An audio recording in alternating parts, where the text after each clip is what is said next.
This is Natalie Rolls, and you are listening to the Bill Podcast. Brought to you in association with GeorgeFairbrother.com, shop.saturdaymorningpress.co.uk, vanguardcomics.co.uk, and gibconsultancy.co.uk.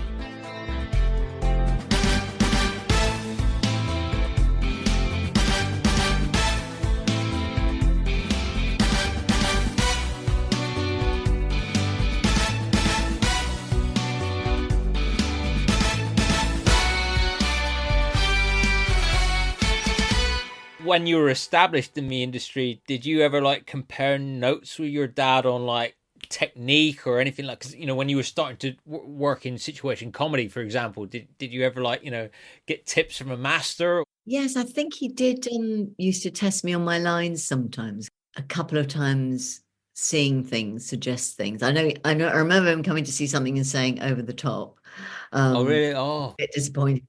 No, he was always willing to help you do lines. And in fact, I went through all the Price is Right games with him when I was I think I must have been in my 20s. I can't remember exactly. But there were so many complicated things because at the end of it was him and Joe Brown were down to the last two for the job. And they both had to audition with a live audience, I think. So we had to go through all these complicated games, and he was absolutely rigorous. And yes, I suppose I would sometimes nick stuff from him. And yes, he was always very supportive. Extraordinary that he still had to audition at that stage of his career, isn't it? Yeah, yes, it is. I mean, I suppose it was. I'm trying to remember whether that was the first sort of game thing. I mean, apart from Double or Drop in Crackerjack, I can't remember whether that was the first game show sort of thing he'd done. And maybe it was, was it an American franchise that had come over? I'm not quite sure. I mean, the thing that I loved most of all that he ever did was Bud and Ches, the Flanagan and Allen thing with Bernie Winters that started off as I think it was an ATV show. And then he went and did it on stage as well. But that was that was incredible. By the time you got to the Bill, you'd already had a 25-year career, and you'd been in shoestring, and you were lucky because you got the drama and the comedy roles, which not everyone gets to do. Some actors get pigeonholed in one or the other, but yeah, you didn't. And I wondered. I asked Andy Paul about Tripper's Day and Slinger's Day. Yes. I've always imagined doing comedy for television, but in front of the live audience. That's a trick to get right, isn't it? Because who do you pitch it to? Yeah. What do you recall about that? It's a different pressure. Basically, you rehearse all week, and then you do your camera rehearsal and what have you. And the day that you shoot it, you work all day, and you're completely exhausted by the time you get to the time when you got to deliver. Yeah, I do remember on that getting a laugh on something I did on the telephone, and kind of just thinking, oh, okay. I remember too that my office was kind of, the audience were down there and I was sitting this way, so I was acting that way most of all, and it was kind of the far end of the set, and it was very different when Bruce Forsyth came in, as Leonard was yes, he was amazing, quite tough. I remember saying, well, something like, but what's my motivation for going in there, or something like that, something that I now read thinking about. And he said, this isn't bloody Shakespeare, darling. He was he was a nice bloke, and he was hilarious. Bruce, I think, hadn't done, I don't know how much sitcom he'd done, and we used to have to record the whole read through for him. Just different. And I was looking on the Equity, our Actors Union, that Dave John is now, I think he's a voiceover rep on the Council of Equity. Andy was always lovely. He came and I did Animal Farm at the National just after doing the Bill. He came to see that with his lovely wife, Laura. I haven't seen him since. Trudy Goodwin was always incredibly kind, and when I was listening to Kerry Peers, I thought that me and Kerry and Mary Jo had all arrived, and Martin Marquez had all arrived about the same time. I couldn't quite remember. A huge influx. Stephen Beckett Yeah, joined yeah, about that time as yeah. well. Yeah, it was a real transition. Does it help if you're joining a show like The Bill that there are people like Andy who you already know? Does that just Yeah. help? Yes. Oh, it's lovely. And Trudy was fantastic. And Ben, of course, such a lovely, welcoming man and so funny. And Kerry and Mary Jo were lovely. I had a weird experience because I remember, well, my father had only recently had his awful car accident. I think I was nipping back and forward to Bristol an awful lot. And I think it was, yeah, I think there was a lot of quite knife edge moments. And I know somebody said something like, you'd have to, well, I don't know, I can say it really.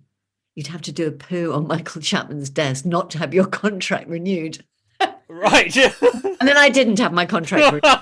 So, but watching the episodes that you kindly sent, gosh, that was weird. I did think, yeah, this posh bint coming in and sort of, I can see why they dropped me. The last episode you sent, I thought that was quite more hard hitting. But one thing I do remember is one of the directors saying to me, "Can you just be a bit more assertive, please?" It says here, and I said, "What?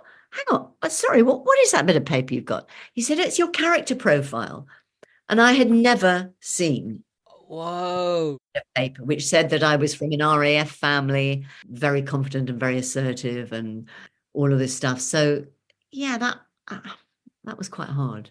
You'd done a guest role in The Bill the year before Had as I? a grieving widow who, on the day of burying her husband, has her house burgled. Really?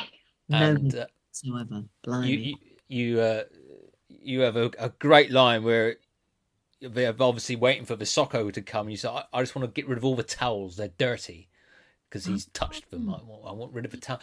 And I think like Kerry had done a really good guest role, and I think they kept a list of people they liked as reference, people who've been in the show, and they think, ooh. I'd also, Pat Sands, one of the producers, had daughter Samantha Bond, and I'd done Mansfield Park with Sam. Ah, okay, so And, yeah. so I kind of knew her a bit. I don't think I did very many episodes, and they kind of got quite far apart. The one with the little lad, Ricky Blackwell, that was quite a. I thought, yeah, I seemed to get the hard-hitting thing there. I don't know whether I quite cracked some of the other ones. Oh, I think you're awesome. And the thing, I'll read what did a fan write here? A fan wrote, "We need more police officers like Sergeant Kendall who are willing to put their own reputation on the line and stick up for those that deserve it," Oh, which is nice. I mean, the whole show seems to be in a very strange state of flux in 1993 when they went to 3 episodes a week. oh, is that what it was? And then the other thing I do remember too is that 3 people had been dropped when we came in. I think it was Nuala Conwell, Tony Scannell. I mean, Chris Ellison gets dropped during your era. Does he? Doesn't get an on-screen exit. Really? Nick Stringer. I think Nick Stringer had a really bad time because I then worked with him on Alan Ayckbourn's Communicating Doors at Scarborough, the Stephen Joseph Theatre, and then we took it to Chicago.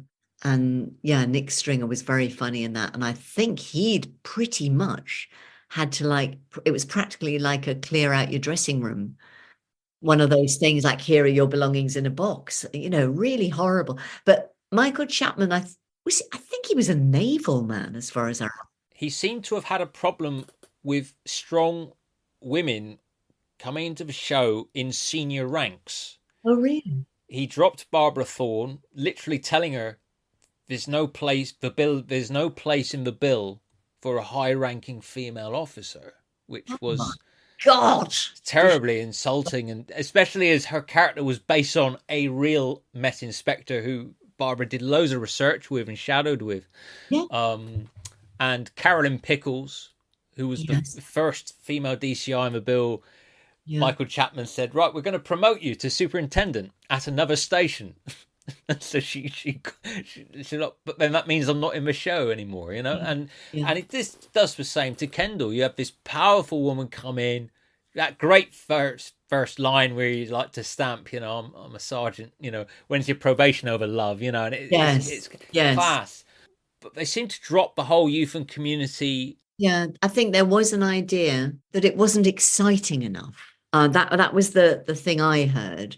I mean, it's a shame because some of the stuff, as you say, about in that Ricky Blackwell case, where she breaking the chain, where you saw this lad that was torn between peer pressure from his mates, and sticking to something, and he was a decent kid, and so that might have changed somebody's mind. You never know. I mean, I don't know, but it was a shame. But I think it wasn't cut and thrust enough, and I definitely did seem quite posh. So you got London in there. The hint of the accent is just there. I think you're great. I love Sergeant Kendall, and I mean you're just infinitely watchable. So I'm slightly biased, but I mean she's described as obstreperous, which I had to look up, and which it means difficult to control. Yeah, a firebrand. Oh yes, that was mentioned in one of the episodes. Yes, I wish I'd seen this character profile, as I say. Yeah, but you're not the only one there. They didn't, which seems. I recently showed someone their character profile from 1999. Yeah, 25 years on, it's the first time she'd ever seen it. She's. I wish I knew all this stuff about my family and background. Exactly, it's because it was strange. It's an odd thing. How similar are you to Jane Kendall, this firebrand? She's described as a loose cannon. What did you enjoy about playing her? That episode, yes, I think I must have sympathized with her a lot. And I love kids. I've done lots of, nannying. So I've got loads and loads of young nephews and nieces. And so I really relate to young people and to children. I don't think I have enough of a bloody temper sometimes. But yes, I liked playing somebody confident because that's always a good thing to do. And she could definitely backchat Conway and the younger bloke. So yes, I did enjoy that because I think I probably didn't have enough of that in my own life at that time, of confidence and certainty, and also just given the words to be able to do it. Whereas when you don't have that, you kind of mumble about and talk rubbish. What are your memories of that Merton base, that unit base of the Bill, that extraordinary factory? I heard some of the other women I heard Kerry talking about sharing a dressing room with Lisa Gagan. I don't remember the dressing room particularly. I think I do remember being quite cold. I remember laughing with Ben a lot. And Simon Rouse I knew a little bit from the Orange Tree because he was a local actor around. Lived in Twickenham at that time. I think probably because my father was so dangerously ill and I was nipping up and down. I think I was probably quite knackered and not distracted, but I can't even remember the canteen. I can't remember the canteen. I remember the green room because I remember the first time I went in there and some of the people that had been dropped were in there and there was just a little bit of the new ones coming in and the old ones going out, and that was a bit tricky. I remember Hugh Higginson because I've known him, as I say, so long, so he was always really lovely. It was quite speedy stuff, like later on Family Affairs, you'd be doing something from that block and then something from that block, and you think, oh my God, what? I think they were coded by colors, so you're on blue thing or yellow, or you had to have your wits about you to know which. And I was very lucky because I had lots of gaps, maybe because they were accommodating my darling dad's illness, and you were also in Growing Pains at the same time, like both. I don't know whether you were filming them at the same time, but Growing Pains season 2 is like midway through your bill. So I don't know. I mean, it would have been rare for them to have done that. Yes, I do remember when I was doing Growing Pains with Ray Brooks and Sharon Deuce and Trevor Peacock. Blood, that was lovely. Yeah, what a cast. And I do remember that was when my dad had his accident, and I do remember they gave me time off, and then I And then I remember sleeping. I just remember lying down and sleeping in the dressing room there a few times. I expect I was just zonked most of the time. And looking at those episodes of The Bill, part of me was quite proud of how it had come out. But I could see that, yeah, I could see that she would be a tricky character to keep. So, Did you spend any time with the real police? Did they do any sort yes, I think it was Islington Police Station, and I went and was a witness for some poor policeman who was being assessed for promotion, and they would get actors in to act being witnesses or people they'd arrested, and then they would be assessed on their interviewing technique. And I remember I think I was pretty awful because I just kept changing the story all the time. I was just having a whale of a time. And this poor guy was sweating. And I did talk to a few police officers. I do remember too that we were taken out boxing to see a boxing match that I'd never seen in my life. And I think that was the police that would take you. And because I think a few of the actors, I think Graham Cole and I think a few other people were friends with maybe some of the police advisors. I'm not sure. Yeah, you're right. Yeah, Yeah. Trevor Hermes. Yeah, I think it was. Yeah, Graham started doing events, and Bill raised great profile for charities and police recruiting. It was quite an. Yeah. I mean, did it affect you in terms of? I mean, the Bill at the time was averaging 17.5 million viewers. Was there a recognition from the public for you from the role? Did you start getting recognised as? Little bit. I wasn't in hardly any episodes. I think I can't remember whether it was then, but I do remember driving down to see my brother in a school play with my mum, and she was speeding, and the guy stopped, and then I said something to him, and then he went, "Oh, okay, on your way." So I don't know whether that was a lovely yeah advantage. I think so. Yeah. I don't know. Yeah. But, yeah. I think usually when people recognize me, then it's usually they think I'm somebody else, or they think I live around the corner from them. So I don't think it was ever really, oh, you're in. We did all have our photos taken, and we had to sign things, and I had the hat on. I've got a gigantic head, so it was always the hat on.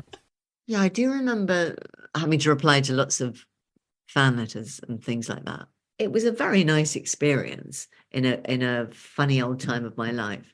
And I was very happy to be working. Well, I noticed that there was that thing called the Billathon, is it? That's right, yeah. A friend of mine called Sarah, she runs it, yeah. Yeah. They don't have the sort of Whovian things, do they? Because I did a Doctor Who audio tape, and then it's like, blimey, will you go to this shopping centre and sign this? Or, you're part of some even in a very, very tiny way. Would you have liked to have done more? Like Tony O'Callaghan recalls talking to you, like when you were arriving, he was already familiar with your work, and he said, well, he remembers saying to you, well, you're going to be here for a long time, and then he couldn't believe that you weren't.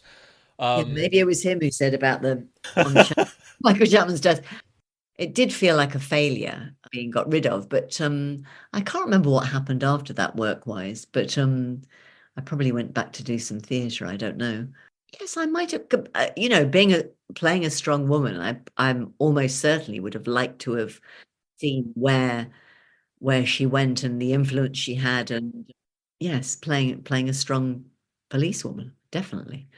It was quite a blokey, setup on the bill, wasn't it? I mean, you only worked with one female director, Jan Sargent. Mm-hmm. The rest were all men who directed you. You only had one female writer in your episodes. Good God. Joanne Maguire wrote Uses and Abuses, which is a great one where a lady has been attacked and she uses oven spray, which Oh, I saw that with Francis Raphael playing the... Yes. That's it.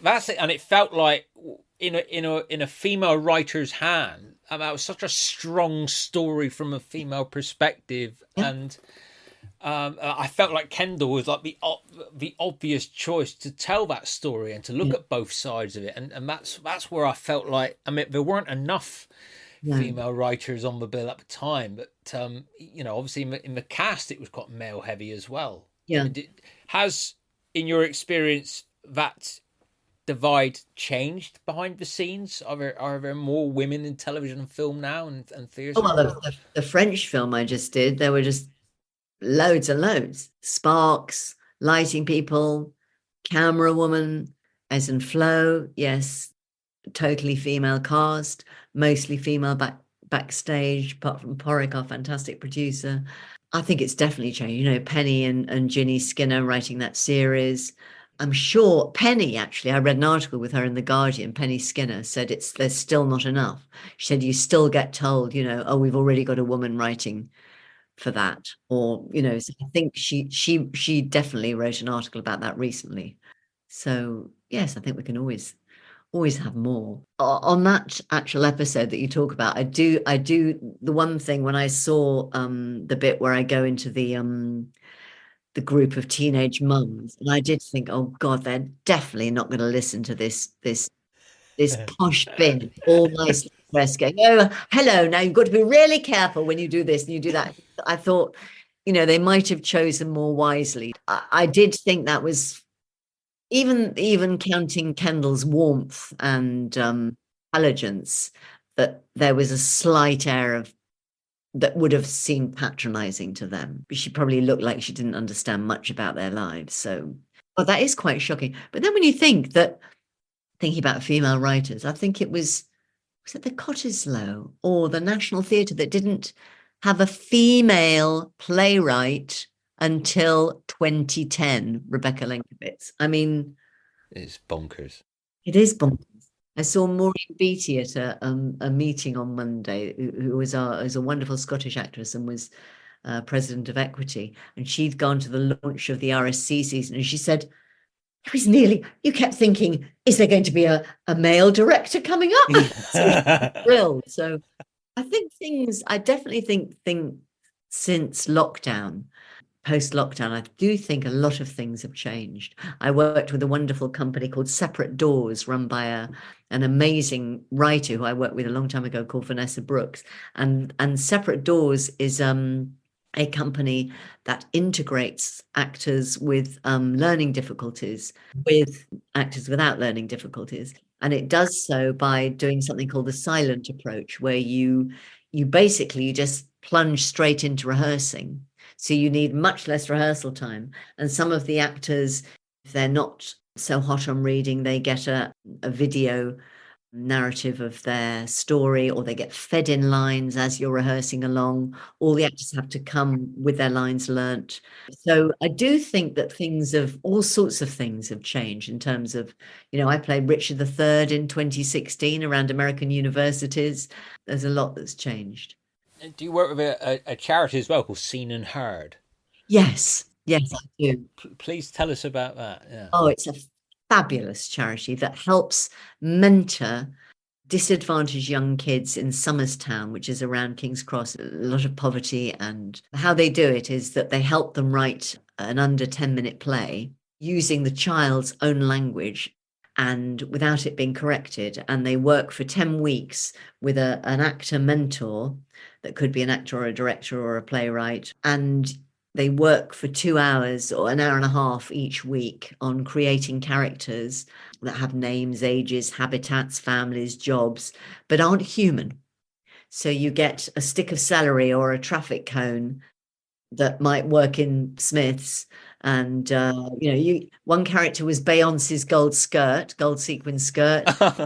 I've played a book bodyguard. I've played Autumn, who is also a teacher of persuasive writing. It's incredible. And it's all volunteers. The children get huge confidence. Their plays are performed by professional actors giving their services. And then they have fabulous 3D props and costumes made, and songs sometimes. And their parents and their teachers and their families come to see them, and the child playwright gets up and takes a bow with the actors. They sit in the playwright's chair. It's an absolutely phenomenal charity. And they now have a wonderful headquarters in Charlton Street in just near Euston. Yes, and the children can do playmaking one, where they write a short play, and then they do replay, I think is the next one, where they introduce a third character. So they learn all sorts of things about, curtain rise, curtain down, what you have to have at the beginning of a play. Can you have two characters that agree with each other? How do you finish a play? No, two characters agreeing with each other would just be boring. You've got to have conflict. They're only allowed to have 3 props. It's a really phenomenal thing. And the kids go on and then do replay, and then they act in a play, and then they write. They can carry on. Loads of kids have gone to university as a result of taking part in this, because when you're helping the child that you're working with, you if they can't write quickly enough, they have the ideas. So you're writing down all their ideas, and then you read them out, and then they get praised. And you have wonderful things like, hello, I'm Dave. I'm a chef, and I'm also the solar system. They published a book with lots of one-liners. Hilary Mantel was the wonderful patron, and she introduced this book. She's written an introduction to it. It's called Cheese Can Leave. And in fact, during lockdown, anybody who wants to, who's listening to this, you can look up Seen and Heard. We made little films during lockdown, where you took a line from one of the plays that the child had written, and then you made a little film of it. And my line, I can't blinking well remember it entirely, but it was pretty much like, I have been trying to find a husband by playing Knockdown Ginger. And as I was doing this, I was knocking on my own front door. I've just realised it's not going to work because I have to run away. Oh. The Knockdown Ginger is the game where you knock on the door. Yeah.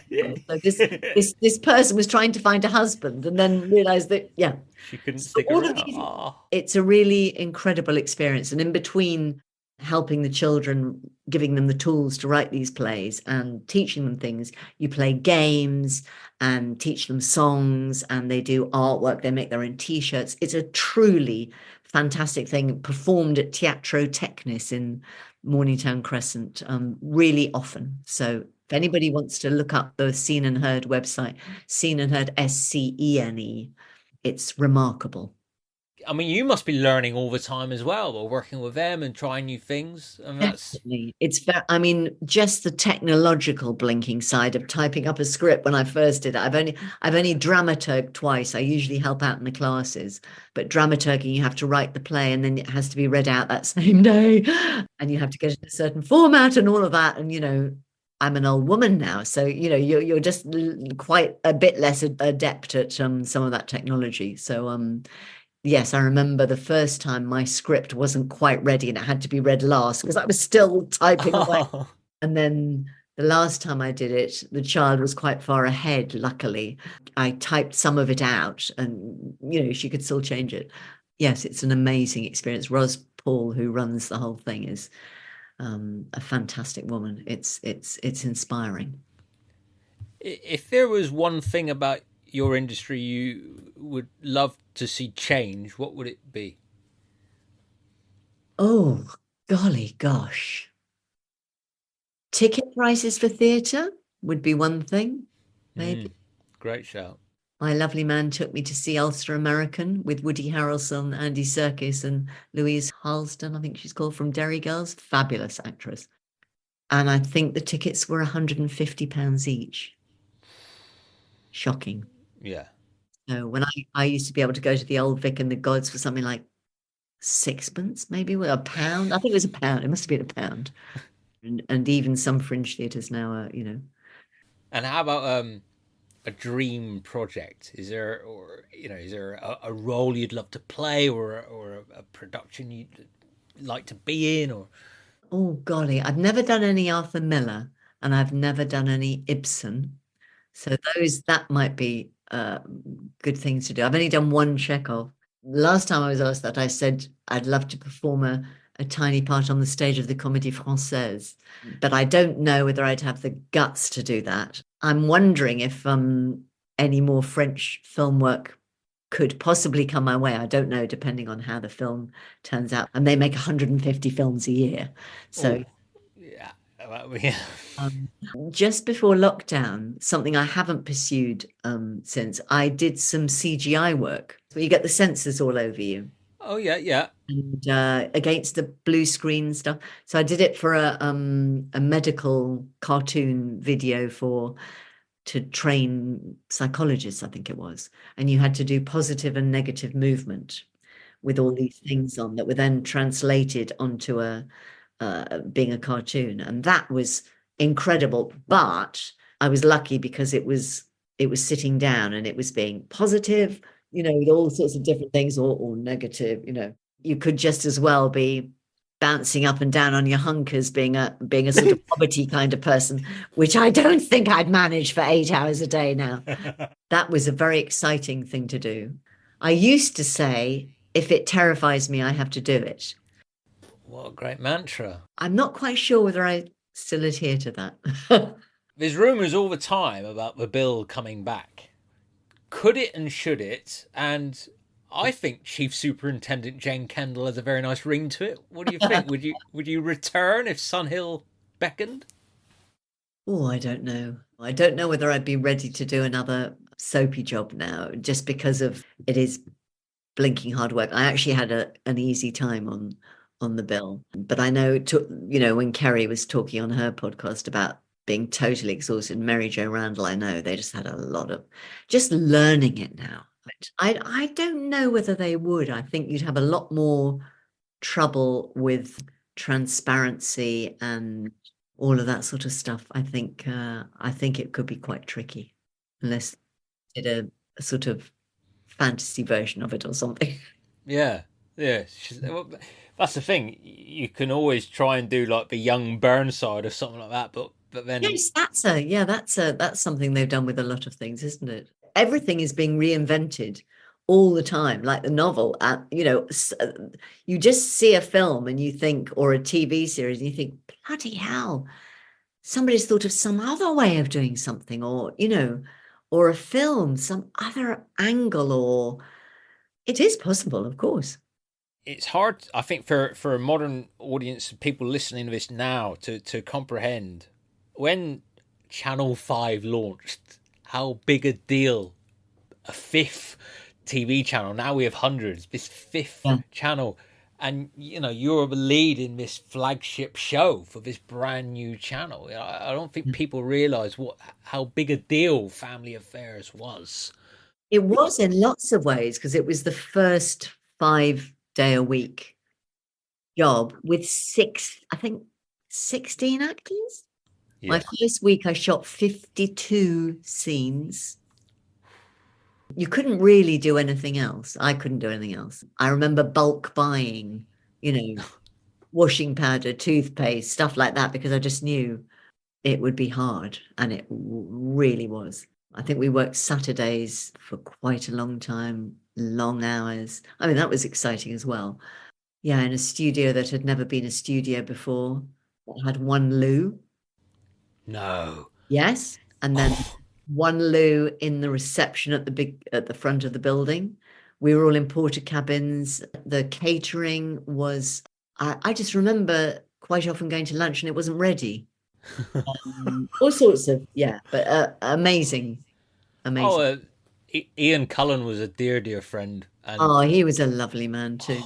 He loved it. He said it was brilliantly organised, and he just loved the rep company feel of it, which is how he started. And he absolutely loved Family Affairs, and he was so cross what Brian Hart did, axing you guys. I mean, when I think of those last 6 or 7 weeks, when they got rid of us all, we all had interviews, or we were told individually, and it was nothing to do with us and all this. It was slightly patronizing.